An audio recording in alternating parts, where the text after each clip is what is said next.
Hello everyone, आप लोग देख रहे हैं प्रेसी विद्यापीठ यूट्यूब चैनल।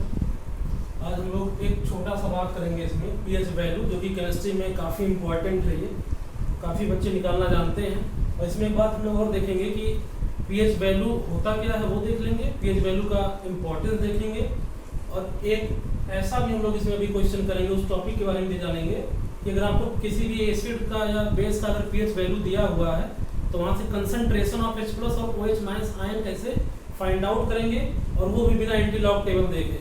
तो उस ट्रिक के बारे में भी हम लोग बात करेंगे। अगर वो आप सीख जाते हैं तो आपको एंटी लॉग टेबल नहीं देखना पड़ेगा कंसंट्रेशन ऑफ H+ आयन और OH- आयन देखने के लिए। ये बस एक छोटा सा केवल टॉपिक है इसका, ये कोई चैप्टर के अंदर हम नहीं बता रहे हैं, लेकिन ये 11th और 12th में जब आप जाएंगे तो बहुत सारे ऐसे न्यूमेरिकल जो आपके नीट में, जेई मेन में, जेई एडवांस में आते हैं, जहाँ पर पीएच वैल्यू से जुड़ा हुआ कोई क्वेश्चन दे देंगे तो वहाँ से कंसंट्रेशन ऑफ OH+ और OH- और H+ आयन आपको फाइंड आउट करना पड़ेगा, तब जाके आप क्वेश्चन को और आगे प्रोसीड कर पाएंगे। ठीक है, तो इसके बारे में शुरू करते हैं। ये वीडियो उतना बड़ा नहीं रहेगा, काफ़ी छोटे लेंथ का ये वीडियो है, इस नाते हम लोग टू द पॉइंट बात करेंगे इसमें। अब एसिड और बेस क्या है ये हम लोग पहले से इतना मानते हैं कि इतना हम लोग जानते हैं, उसके आगे ये अप्रोच करेंगे। ठीक है, तो पीएच किसको बोलते हैं? पीएच का अगर हम लोग पूरा नाम देखें तो इसको बोलते हैं पावर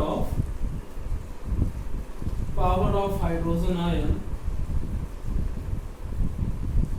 कंसंट्रेशन, या इसको और बोलते हैं potential of hydrogen ion, potential of hydrogen ion बोलते हैं। अच्छा, पीएच वैल्यू से पता क्या चलता है? पीएच वैल्यू से हम लोग किसी भी एसिड का क्या पता करते हैं? स्ट्रेंथ, यानी कि it tell about strength of acid and base. अगर आपके पास एसिड और बेस है, बहुत सारे एसिड है, बहुत सारे बेस है, अगर आप उसमें कंपेयर करें एक दूसरे से, इसमें से कौन सा स्ट्रॉन्ग है, कौन सा वीक है, तो पीएच वैल्यू अगर आपको दिया रहेगा उन एसिड और बेस का, तो आप बड़े आसानी से बता सकते हैं कि उसमें से कौन सा एसिड ज़्यादा स्ट्रॉन्ग है या कौन सा बेस ज़्यादा स्ट्रॉन्ग है। ठीक है, अब इसके आगे हम लोग देखते हैं कि आखिर पीएच वैल्यू होता कैसे, निकालते क्या है, इसका जो न्यूमेरिकल कैलकुलेशन वो कैसे करते हैं। तो पीएच इक्वल टू भी आता है ये negative of log of activity of H+ ion होता है।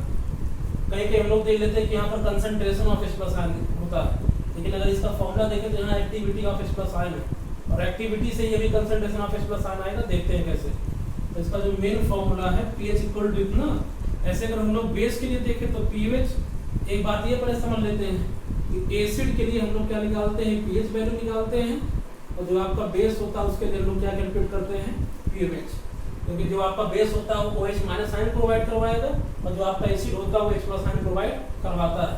तो जितना उसका एक्टिविटी निकल के आता है उसी का क्या कर लेते हैं? निगेटिव लॉग कर लेते हैं, तो पीएच वैल्यू आ जाता है। ठीक है, ऐसे बेस में क्या करते हैं, जो पीएच आएगा वो negative of log of activity of OH- ion कर लेते हैं। ठीक है, ये वाला फॉर्मूला अप्लाई करेंगे। तो अगर हम लोग यहाँ पर एक्टिविटी ऑफ H+ आयन का बात करें तो इसका दो केस बनेगा।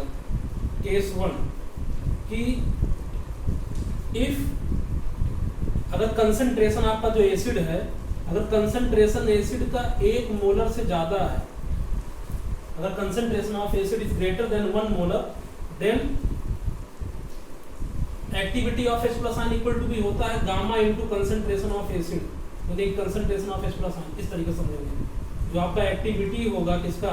H+ आयन का, वो इक्वल होता है gamma into concentration of H+ ion. ये आपका हो जाता है कंसंट्रेशन, ठीक है ना, कंसंट्रेशन किसका? H+ आयन का।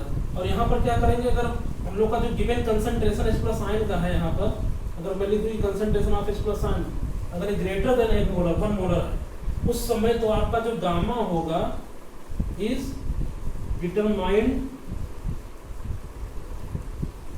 बाय एक्सपेरिमेंटली, यानी कि उस समय गामा का वैल्यू हम लोग कैसे पता कर पाएंगे? एक्सपेरिमेंटली पता कर पाएंगे, ऐसे नहीं बता पाएंगे उसका देख के। लेकिन जो हम लोग अभी पढ़ते हैं 11th 12th में या फिर 10th में जो हम लोग पढ़ते थे कंसंट्रेशन ऑफ H+ आयन, वो दरअसल डाइल्यूट एसिड का हम लोग निकालते हैं, जो पीएच स्केल पर लोग देते थे, कहाँ से लेके 0 से लेके 14 तक आपका वैल्यू वेरी करता रहता है। और जब पीएच का वैल्यू 7 आता है तो उसको न्यूट्रल बोलते हैं, अब उस पर लोग धीरे धीरे आ रहे हैं। तो ये दरअसल केस नंबर 2 रहता है। उसमें क्या रहता है कि if concentration of H plus ion ये लेस देन रहता है किससे 1 मोलर से, उस समय जो आपका गामा का वैल्यू होता है वो इक्वल टू बी 1 एज्यूम किया गया है, ठीक है ना। तो जब गामा का वैल्यू यहाँ पर 1 हो जाएगा, अब बताइए कि इस केस के लिए जो आपका activity of H plus ion आएगा वो किसके बराबर हो जाएगा, वो आपका कंसंट्रेशन ऑफ H प्लस के बराबर हो जाएगा। और यही वाला वैल्यू हम लोग यहाँ पर पुट कर देते हैं। तो हम लोग फार्मूला जानते हैं कि जो pH इक्वल टू क्या आता है वो negative of log of H plus ion आता है। लेकिन एक्चुअली ये वाला फॉर्मूला केवल तब अप्लाई कर सकते हैं जब आपका जो एसिड रहे उसका कंसंट्रेशन क्या रहे, 1 मोलर से कम रहे, यानी कि एसिड आपका ज्यादा स्ट्रॉन्ग नहीं रहेगा, कम रहेगा, समझ रहे, कंसंट्रेटेड नहीं रहेगा, थोड़ा सा डाइल्यूटेड रहेगा। और ये वाला फॉर्मूला हम लोग कभी भी अप्लाई कर सकते हैं, चाहे कंसंट्रेटेड है चाहे डाइल्यूटेड, क्योंकि गामा का वैल्यू पता करना रहेगा। तो ये वाला एसिड दरअसल स्ट्रॉन्ग ही रहेगा क्योंकि ये कंसंट्रेटेड और ये वाला क्या डाइल्यूटेड है, ठीक है ना। अब ये जो एसिड का स्ट्रेंथ बताने के लिए सोरेंसेस नाम के एक साइंटिस्ट थे, एसएस उसको उनको बोलते थे, सोरेंसेस। इन्होंने एक पीएच स्केल दिया था जिसमें इनका जो वैल्यू था वो 0 से लेके कहाँ तक वेरी करता था, 14 तक। और यहाँ बीच में क्या आएगा, पीएच का वैल्यू 7, ठीक है, 0 to 14 तक। ऐसे यहाँ पर ऐसे 1 होगा, 2 होगा, 3, 4, 5, 6, 7, 8, ऐसे करते करते कहाँ तक पहुँच जाएंगे हम लोग। यहाँ थोड़ा जगह नहीं है तो फिर से बना दे रहा हूँ, यहाँ आगे लिख दे रहे हैं।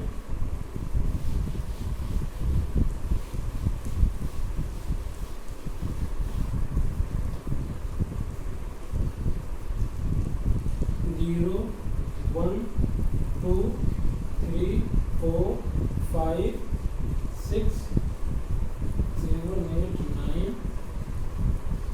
10 11 12 13 और 14, इस तरीके का। इसको हम लोग क्या बोलते हैं, पीएच स्केल, जहाँ से हम लोग एसिड और बेस के बारे में उसका वैल्यू पता कर सकते हैं। जब हम लोग का पीएच का वैल्यू इक्वल टू 7 होगा, पीएच इक्वल टू 7, तो जो भी आपका सब्सटेंस रहेगा उसको क्या बोलते हैं कि वो न्यूट्रल है। जैसे आपका वाटर हो गया, वाटर का जो पीएच का वैल्यू होता है कितना होता है, 7 होता है। तो जब आप पीएच इक्वल टू 7 से आगे की तरफ मूव करेंगे, यानी कि 14 की तरफ, तो जो सब्सटेंस रहता है वो आपका क्या रहता है, बेस, ठीक है ना। अब जितना ज्यादा पीएच का वैल्यू होगा यानी कि उतना ज्यादा क्या है, उसका जो बेसिक नेचर होगा, यानी कि उसका जो बेसिसिटी होगा, ये बेसिसिटी या बेसिक स्ट्रेंथ उसको बोल सकते हैं। जो आपका बेसिक स्ट्रेंथ होगा उस बेस का, वो क्या होगा, धीरे धीरे बढ़ता रहेगा। जितना ज्यादा पीएच का वैल्यू होगा 7 से, उतना स्ट्रॉन्ग क्या होगा, बेस।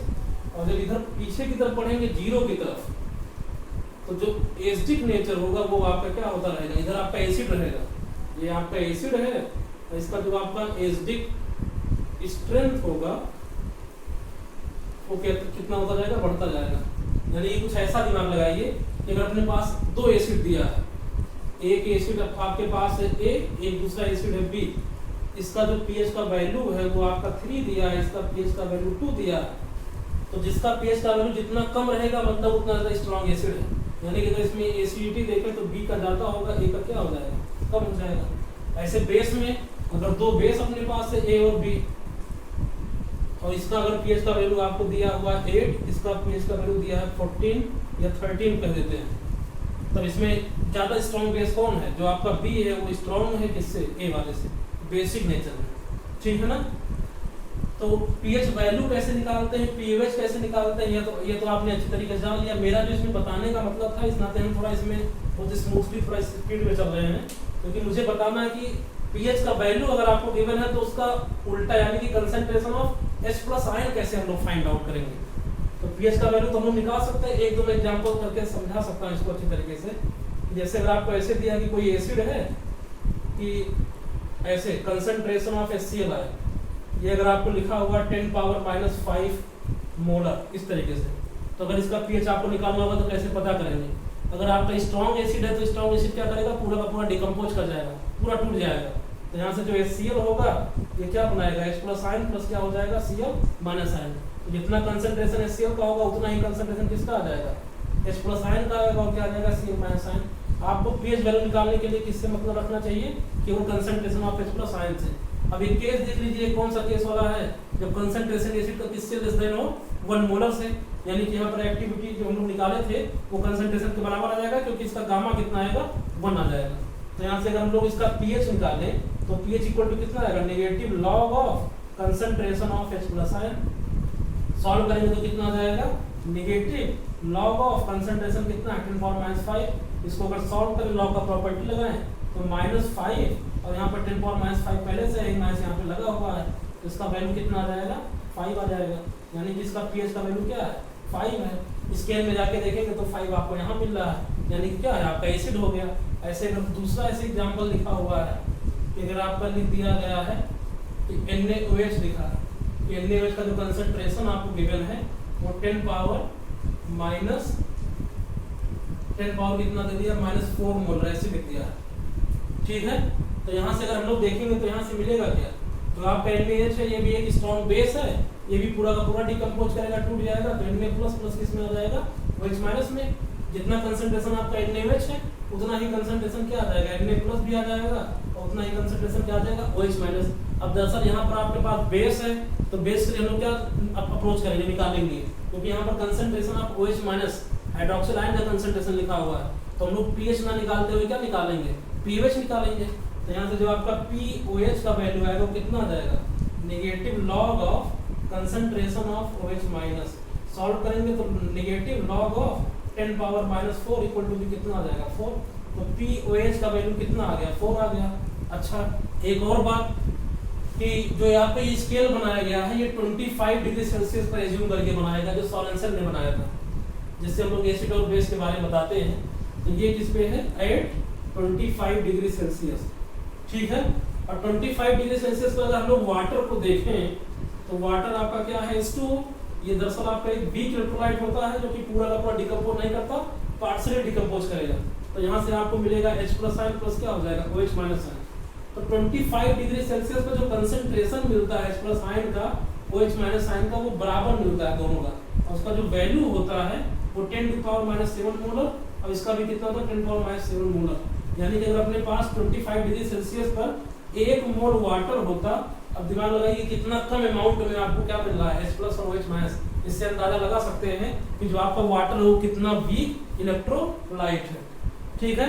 तो अगर यहाँ पर हम लोग 25 ये पूरा जो वैल्यू हम बता रहे हैं किस पे है 25 डिग्री सेल्सियस पर है, तो यहाँ पर अगर वाटर का हम लोग पीएच या पीओएच के बारे में बताना चाहें कि वाटर आपका एसिड है कि बेस है कि न्यूट्रल होगा, तो यहाँ से निकाल सकते हैं। तो अगर इसका पीएच निकालेंगे तो कितना आएगा, negative log of concentration of H plus ion. Solve करेंगे तो कितना आएगा minus log of 10⁻⁷ equal to कितना आ जाएगा 7। ऐसे अगर पीओएच निकालेंगे तो नेगेटिव लॉग ऑफ कंसंट्रेशन कितना आएगा OH माइनस इक्वल टू भी कितना आ जाएगा, negative log of 10⁻⁷ equal to भी कितना आ गया 7। यानी कि इसका pH equal to pOH equal to कितना आ गया 7। यानी कि वाटर का आपका पीएच और पीओएच दोनों का वैल्यू कितना होगा 7। यानी कि जितना एसिडिक नेचर है उतना ही बेसिक है, जितना H प्लस आयन प्रोड्यूस कर रहा है उतना ही OH माइनस आयन प्रोड्यूस कर रहा है। इस नाते ये सॉल्यूशन ये जो आपका वाटर होता है वो कैसा होता है, न्यूट्रल होता है, और इसी को बेस मानते हम लोग एसिड और बेस को क्या करते हैं डिसाइड करते हैं, ठीक है। अच्छा पीएच और पीएच को अगर जोड़ देंगे यहाँ पर तो कितना आ जाएगा 40, और इसी को देखते हुए स्केल बनाया गया है। अगर यहाँ वाटर में देखें तो पीएच कितना है 7 और पीओएच कितना है वो भी 7। अगर दोनों को ऐड कर देंगे कि पीएच प्लस पीओएच वाटर का तो कितना आ जाएगा 7 + 7 14, और यही यहाँ पर स्केल पे हम लोग देखते हैं। तो यहाँ से जो बेस था, अगर बेस का वैल्यू कितना है तो पीएच का 4, तो अगर यहाँ से हम लोग पीएच निकालेंगे तो कितना आ जाएगा 14 माइनस पीओएच इक्वल टू भी कितना आ जाएगा 10। अब इस स्केल पे देखें तो 10 आपको कहाँ मिलेगा, यहाँ मिलेगा। यानी कि जो आपका एडनेस था वो कैसा है बेस है। तो एसिड हमने देख लिया क्या है, बेस देख लिया, उसका कैलकुलेशन देख ली कि कैसे पीएच का वैल्यू बताते हैं, कैसे पीओएच का पता ले जाएंगे। अगर आपको पीएच का वैल्यू पता है तो पीओएच भी पता ले जाएंगे एंड वाइस वर्सा। अगर पीओएच पता है तो पीएच एंड पीएच पता है तो पीओएच। कैसे, by the help of pH scale, ठीक है। बात हुआ। अब हम लोग आते हैं थोड़ा इसका अपोजिट वाला काम करेंगे कि अगर आपको कंसंट्रेशन दिया हुआ है किसका, अगर आपको वैल्यू दिया है किसका पीएच का या पीओएच का, तो आप कंसंट्रेशन कैसे बताएंगे कि जो आपका एसिड था, जो आपका बेस था, उसका कंसंट्रेशन कितना होगा, और वो भी बिना एंटी लॉग टेबल देखे। क्योंकि हम लोग देख रहे हैं कि जो आपका कंसंट्रेशन आया है एसिड और बेस का निकालते थे जब पीएच वैल्यू या पीओएच, तो लॉग के अंदर में आया। और लॉग को हटाने का एक तरीका होता है, मैथ में आप पढ़ते हैं, उसको एंटी लॉग बोलते हैं। तो एंटी लॉग और लॉग देखने के लिए आपको लॉग टेबल या एंटी लॉग टेबल का हेल्प लेना पड़ता है। लेकिन यहाँ भी हम लोग कोशिश करेंगे कि बिना लॉग टेबल देखे या एंटी लॉग टेबल देखे हम लोग उसका कंसंट्रेशन बता ले जाए, ठीक है ना। तो अगला हम लोग करते हैं कैलकुलेशन ऑफ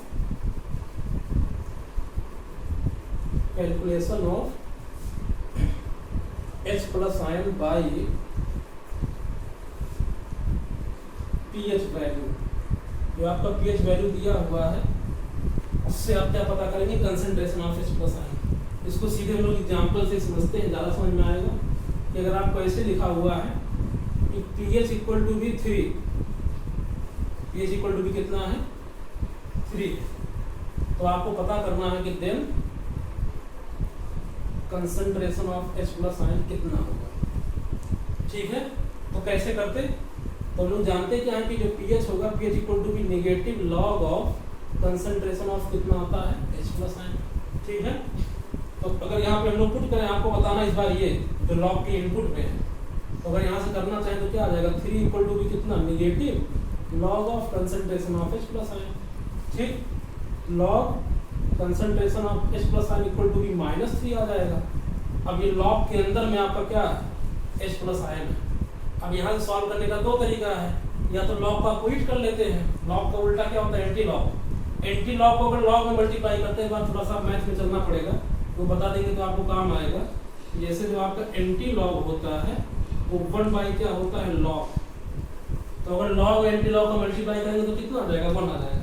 तो अगर इन दोनों साइड में एंटी लॉग ले लें, यहाँ पर कर लेते हैं एंटी लॉग और log of H plus ion, ऐसे इक्वल टू भी कितना हो जाएगा, एंटी लॉग ऑफ -3। तो ये वाला वैल्यू 1 हो जाएगा। तो यहाँ से क्या मिल जाएगा, concentration of H plus ion, और यहाँ से आपको जानना पड़ेगा एंटी लॉग -3। अब -3 एंटी लॉग का वैल्यू आपको क्या करना पड़ेगा, एंटी लॉग टेबल से देखना पड़ेगा। इसका एक और भी तरीका हम समझ सकते हैं। यहाँ पर हम लोग क्या करते हैं, लॉग का प्रॉपर्टी लगा देंगे। लॉग का प्रॉपर्टी क्या होता है कि अगर लॉग x y और ऐसे z लिखा हुआ है, पढ़ते क्या है, इसको बोलते हैं log x base y equal to z। जो z होता है ये आपका हो जाएगा आउटपुट, जो x है वो आपका होता है इनपुट, और जो y है इसको हम लोग बोलते हैं बेस। तो यहाँ पर आपका जो x होगा, x क्या है, इसको इनपुट बोलते हैं। जो आपका y है इसको क्या बोलते हैं, बेस। जो आपका z है इसको क्या बोलते हैं, आउटपुट। यहाँ से अगर लॉग को हम लोग एलिमिनेट करना चाहें तो होता है क्या कि बेस टू द पावर, ऐसे बेस की पावर क्या कर देते हैं, आउटपुट, और ये किसके बराबर हो जाता है, इनपुट के, ठीक है ना। ये लॉगरिथम का क्या है, एक्सप्रेशन आइडेंटिटी है, इसको चेंज कर लेंगे। यानी कि y की पावर जो z होगा वो किसके बराबर हो जाएगा, h के बराबर हो जाएगा। इसको समझ भी सकते हैं क्योंकि हम लोग जानते क्या है कि जैसे log 100 है तो log 100 का वैल्यू कितना आता है, 2 आता है। और log का मतलब बेस कितना अंडरस्टूड रहता है, 10। यानी कि इसको क्या लिख सकते हैं, यहाँ पर 10 है तो 10 की पावर कितना 2 इक्वल टू भी 100 देखिए बराबर आ रहा है, इक्वल टू भी कितना 100। यानी कि जो ये फॉर्मूला है क्या करता है, हमेशा काम करेगा। अब यही सेम वाला कॉन्सेप्ट यहाँ लगा सकते हैं। तो एंटी लॉग से आप बच जाएंगे आराम से। तो कितना हो जाएगा, यहाँ से हम लोग कर सकते हैं कि यहाँ से इसके आगे इधर से यहाँ से क्या कर सकते हैं कि 10 to the power -3, 10 to the power -3 equal to भी क्या हो जाएगा, concentration of H plus ion. यहाँ से आप तुरंत आंसर पे आ जाएंगे, ठीक है ना। ऐसे कैसा भी क्वेश्चन रहता है, अगर आपको ऐसे दिया था कि pH इक्वल टू भी कितना 10 टू द पावर -8 दिया हुआ है ऐसे, तो कितना इसका तब बताइए कि इसका concentration of H plus ion कितना आएगा। तो सॉरी pH इक्वल टू कितना 8 दिया हुआ है, तो कंसंट्रेशन ऐसे कितना बताएंगे। तो क्या करते हैं, negative log of concentration of H plus ion equal to भी pH कर देते हैं जिसका वैल्यू कितना 8। तो log of concentration of H plus ion equal to भी कितना हो जाएगा -8। तो कंसंट्रेशन ऑफ H प्लस कितना हो जाएगा 10 टू द पावर -8, आराम से आ जाएगा। एंटी लॉग आप नहीं लेना पड़ेगा। लेकिन अब थोड़ा सा मुश्किल तब हो पाएगा जब आपको pH का वैल्यू डेसिमल में दिया हो, तब शायद अगर इस तरीके से अप्रोच करेंगे तो मुश्किल होगा। मैं एक एग्जांपल से बताता हूँ तब आप इसका वैल्यू समझ पाएंगे। जैसे ऐसे दिया हुआ है कि pH इक्वल टू भी दिया है 4.3 इस तरीके से, और अब बताइए कि pH sorry concentration of H plus ion कितना होगा, concentration of H plus ion, ठीक है ना। अब अगर आप ये वाला दिमाग लगाएंगे जो भी हम बता रहे थे तो कितना हो जाएगा पीएच इक्वल टू भी करेंगे negative log of concentration of H plus ion equal to भी कितना आएगा नेगेटिव लॉग ऑफ 4.3। तो कंसंट्रेशन ऑफ एच प्लस यहाँ से कितना आ जाएगा 10 टू द पावर माइनस 4.3। अब 10 पावर माइनस 4.3 है। अब इसका एग्जैक्ट वैल्यू ऐसे तो बता नहीं पाएंगे, और जो आपको ऑप्शन में दिया रहेगा ऑप्शन में इस तरीके दिया भी नहीं रहेगा। पावर के ऊपर जो बेस के ऊपर जो पावर लगता है वो डेसिमल में नहीं रहेगा, और इसका ऐसे वैल्यू हम लोग जानते भी नहीं है, ऐसा आपको ऑप्शन भी नहीं मिलेगा। तो ऐसा अगर प्रॉब्लम आएगा तो कैसे सॉल्व करेंगे, और आपको एंटी लॉग टेबल देखना भी नहीं। अब एक ऑप्शन आपके दिमाग में आ सकता है कि कई बच्चों के दिमाग में आएगा कि ये वाला लॉग वैल्यू ऐसे सॉल्व कर लें, कि इधर का क्या लिख लेंगे anti log of H plus ion equal to बी एंटी लॉग ऑफ कितना माइनस 4.3। तब भी आपको क्या करना पड़ेगा एंटी लॉग टेबल तो देखना पड़ेगा, लेकिन बिना एंटी लॉग टेबल देखे हम बताना चाह रहे हैं, ठीक है ना।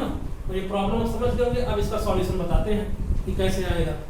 ठीक, तो क्या करते हैं, तो इसके लिए आपको कम से कम log 1 to log 10 का वैल्यू आपको पता होना चाहिए कि कितना कितना होता है, और सबका वैल्यू अगर आपको नहीं भी पता रहेगा तब भी कर सकते हैं, लेकिन log 2 और log 3 का वैल्यू जरूर पता होना चाहिए। ठीक है, तो log 2 का वैल्यू कितना, log 1 कितना होता है 0, और जो आपका log 2 होता है ये होता है 0.3010, जो आपका log 3 होता है वो होता है 0.4771। अब इसके बाद अगर log 4 आपको निकालना होगा तो लॉगरिथम का आइडेंटिटी होता है, उसको यूज कर सकते हैं। कौन कौन सा आइडेंटिटी होता है यहाँ बगल में लिख दे रहे हैं। एक आपका क्या होता है, एक आपका होता है log m इंटू n, ये हो जाएगा log m plus log n। ऐसे एक होता है log m to the power n, ये कितना हो जाएगा n log n, और एक होता है log m बाई n, ये इक्वल टू कितना हो जाएगा log m minus log n। इन तीनों आइडेंटिटी से आप आराम से यहाँ काम कर सकते हैं। क्या log 4 को हम लोग लिख सकते हैं कि 2 टू द पावर 2, तो कौन सा आइडेंटिटी से मैच कर जाएगा n to the power n से, यानी कि n आगे आ जाएगा उसका log 2, इसका वैल्यू कितना आएगा 2 log 2, 2 log 2 आ जाएगा, और log 2 का वैल्यू कितना है 0.30, तो यहाँ पे 2 से मल्टीप्लाई भी करना है, 0.3010 वैल्यू कितना है 0.6020। ऐसे अगर log 5 आपको निकालना है तो log 5 को क्या लिख सकते हैं log 10/2, 10/2 किससे मैच कर गया m by n से, तो log 10 माइनस log, तो यहाँ से क्या कर देंगे log 10 माइनस log 2, और log 10 का वैल्यू कितना होगा 1 हो जाएगा, और यहाँ से क्या करेंगे 0.3010 माइनस कर देंगे। ऐसे अगर आपको log 6 निकालना है तो log 6 को 2 into 3 कर सकते हैं, log 2 into 3, तो जो पहला वाला एंटी वो लग जाएगा m प्लस n वाला, तो यहाँ पर कितना आ जाएगा log 2 प्लस log 3 को जोड़ देंगे, तो इसको जब जोड़ेंगे तो कितना आ जाएगा, यहाँ इन दोनों को ऐड कर देंगे तो कितना आ जाएगा 0.7781। ऐसे log 7 निकाल लेंगे, log 8 निकाल सकते हैं, log 9 निकाल सकते हैं, उससे log 10 कितना हो जाएगा 1 हो जाएगा। इस तरीके से आप log का वैल्यू निकाल लेंगे। इतना बात समझे होंगे। अब आते हैं कि कैसे पीएच वाला वैल्यू निकालते हैं।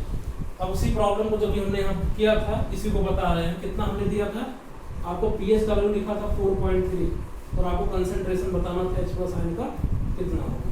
ठीक है, कैसे सॉल्व करते, negative log of concentration of H plus ion equal to भी कितना हो जाएगा, ये आपका पीएच था, इक्वल टू भी कितना है 4.3, तो log of concentration of H plus ion equal to भी कितना हो जाएगा -4.3। तो यहाँ से जो कंसंट्रेशन आपका निकल के आता था वो 10 टू द पावर -4.3 हो जाएगा। इसी का आपको एग्जैक्ट वैल्यू बताना है, ठीक है ना। तो क्या करते थे, अभी हमने बताया था अगर आपका ऐसा लिखा हुआ कि log x base y equal to z, तो इसको log हटाने का तरीका क्या था, इसको हम लोग लिख सकते थे कि y पे पावर z इक्वल टू भी कितना आता है, x के बराबर आता है, ठीक है ना।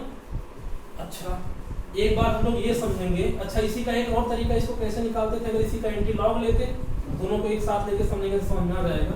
इसी का अगर एंटी लॉग लेते तो क्या आता, यहाँ हम लोग करते एंटी लॉग और फिर लॉग ऑफ क्या कर देते H plus ion equal to भी हो जाता एंटी लॉग ऑफ -4.3, इस तरीके से। तो यहाँ से आपको मिल जाता है H plus ion equal to भी क्या, ये हो जाता एंटी लॉग -4.3, ठीक है ना। अब इसी का वैल्यू आपको बताना है और एंटी लॉग टेबल देखना भी नहीं है। अब देखते हैं, दोनों से कंपेयर करवाते हैं। तो अगर ध्यान से देखें शायद ये वाला वैल्यू आखिर इसके बराबर ही तो है, यहाँ भी आपका क्या आया था, एच प्लस साइन आ गया, ये भी क्या था, एच प्लस साइन, यानी कि 10 power minus 4.3 anti log of इतने के बराबर है। तो करते क्या है कि जब भी हम लोग एंटी लॉग निकालते हैं तो यहाँ पर जो ये नंबर है जो एंटी लॉग के अंदर में लिखा गया है, तो एक तो आपको जो आगे लिखा है डेसिमल के पहले उसको बोलते हैं कैरेक्टर, और डेसिमल के बाद लिखा है उसको बोलते हैं मैंटिसा। यानी कि जो आपका माइनस 4.3 लिखा गया इसको मैं लिख सकता हूँ -4 प्लस -0.3। क्या ये वाला वैल्यू इसके बराबर है? बिल्कुल बराबर है। यहाँ पर क्या हो गया -4 और माइनस कितना है 0.3, तो कितना हो जाएगा -4.3। तो इसको हम लोग बोलते हैं कैरेक्टर। ये थोड़ा सा लॉगरिथम का टॉपिक है, इसको बोलते हैं कैरेक्टर और इसको बोलते हैं मैंटिसा। तो जब भी कभी हम लोग एंटी लॉग टेबल देखते हैं तो मैंटिसा कभी नेगेटिव नहीं होना चाहिए, उसका शर्त होता है। मैंटिसा को हम लोग पॉजिटिव कर लेते हैं और जो कैरेक्टर है वो भले चेंज है उससे नहीं मतलब, लेकिन मैंटिसा नेगेटिव नहीं होना चाहिए, तो उसको हम लोग पॉजिटिव कर लेते हैं। अब मैथमेटिकली हम लोग इसको क्या कर दें कि ये पॉजिटिव भी हो जाए और पूरा जो वैल्यू हो 4.3 ही रहे नेगेटिव में, वैल्यू नहीं चेंज होना चाहिए ना, तो वैल्यू को छोड़ दिया था आप चेंज करके कुछ और कर देंगे। वैल्यू मैथमेटिकली क्या होना चाहिए, बदलना नहीं चाहिए। तो हम लोग करते क्या है कि इसमें 1 ऐड कर देते हैं और 1 सब्ट्रैक्ट कर देते हैं। तो अगर एक जोड़ेंगे एक हटा देंगे तो नेट वैल्यू कितना रहेगा, चेंज तो रहेगा नहीं। तो यहाँ -4 इसी में से एक घटा दिए और इसी में एक जोड़ दिए, यानी कि अगर ओवरऑल देखेंगे तो कोई चेंज हुआ ही नहीं। और यहाँ पर पहले से कितना था, नेगेटिव में 0.3। अब ये जो माइनस है इसके साथ ले लेंगे और इसको इसके साथ ले लेते हैं। ये थोड़ा सा यहाँ पे जुगाड़ लगाते हैं, इससे आपका वैल्यू बिना एंटी लॉग टेबल देखे आ जाए। यहाँ पर कितना आएगा -5 और प्लस कितना आ जाएगा 0.7, यानी कि जहां जहां आपका -4.3 लिखा हुआ था वहां इतना बड़ा नंबर आप लिख सकते हैं और ये वैल्यू दरअसल उसी के बराबर है। अब यहाँ देखिए मैंटिसा आपका पॉजिटिव हो गया, कैरेक्टर क्या हो गया, नेगेटिव हो गया। अब इसी वैल्यू को ला के यहाँ पुट कर देते हैं। तो यहाँ पर क्या कर देंगे, जो आपका H प्लस आयन का कंसंट्रेशन आया था वो कितना आ गया, 10 पावर -5 प्लस क्या कर देंगे 0.7। जब क्या हुआ बेस सेम है तो इसको अलग से तोड़ के लिख सकते हैं, दो अलग अलग पावर जुड़ा भी हुआ है, तो क्या इसको मैं लिख दूं 10 पावर -5 इंटू 10 की पावर 0.7, यानी कि जो यही वैल्यू था इसको उठा के यहाँ कर लिए। अब ये एक वैल्यू तो आपको ऑर्डर में मिल गया, अब आपको केवल इतने का वैल्यू बताना है। अगर इसको बड़े ध्यान से देखें तो क्या ऐसा नहीं हो सकता कि जो आपका यही y था, y क्या था, ये बेस का काम कर रहा था, बेस की पावर आउटपुट इसके ऊपर क्या है 0.7 चढ़ा हुआ है, यानी कि ये दरअसल आपको y टू पावर s का वैल्यू बता रहा है और ये आपको जवाब क्या देना, इनपुट जो होगा वही इसका आंसर हो जाएगा, इक्वल टू x तो आया है। अब इसको उल्टा समझेंगे कि लॉग कितने का वैल्यू 0.7 होता है। अगर वही वैल्यू आप यहाँ पुट करेंगे तो आपको आराम से एग्जैक्ट आंसर मिल जाएगा। अब log 0.7 कितना आता होगा, log कितने का वैल्यू 0.7 होता है, अभी हमने पूरा बताया था log 1 to लेके log 10 0.7 log 6 का वैल्यू कितना आता है 0.7 देखे थे अभी, यानी कि जो 10 की पावर 0.7 है ये किसके बराबर है, 6 के बराबर है। ये जो आंसर आ जाएगा 6 इंटू 10 पावर -5 आ जाएगा, इसका concentration of H plus ion बिना आपको एंटी लॉग टेबल देखे इसका वैल्यू आ गया। ऐसा आपको बिल्कुल ऑप्शन नहीं मिलेगा जब आप वहाँ कंपटीशन में बैठेंगे, कोई भी ऑप्शन दिया रहेगा तो ऐसा नहीं दिया रहेगा, कुछ इस तरीके से दिया रहेगा। तो यहाँ से आप यहाँ कैसे पहुँच सकते हैं, ठीक है ना। ऐसे अगर कोई भी क्वेश्चन होगा लेकिन इसके लिए क्या करेंगे, log 1 to 10 तक का अगर वैल्यू आपके दिमाग में है तो आप फंसेंगे नहीं, कम से कम एग्जैक्ट आंसर नहीं आएगा तो उसके आसपास का आंसर आपको मिल जाएगा, समझ रहे हैं। इस तरीके से जैसे आपने H प्लस आयन किया ऐसे ही क्या कर सकते हैं, OH माइनस आयन का भी वैल्यू पता कर सकते हैं अगर आपको POH का वैल्यू पता है। अगर पीएच का पता है, पीओएच निकालना तो क्या करेंगे 14 में से उसको माइनस कर लेंगे, ठीक है ना। अगर ये आपको ना एक बार में ना समझ में आया हो तो वीडियो को एक बार फिर से रिवाइंड करेंगे, बैक करके फिर से देखेंगे तो समझ में आ जाएगा, ठीक है ना, 2-3 बार करेंगे, ठीक है। Thank you.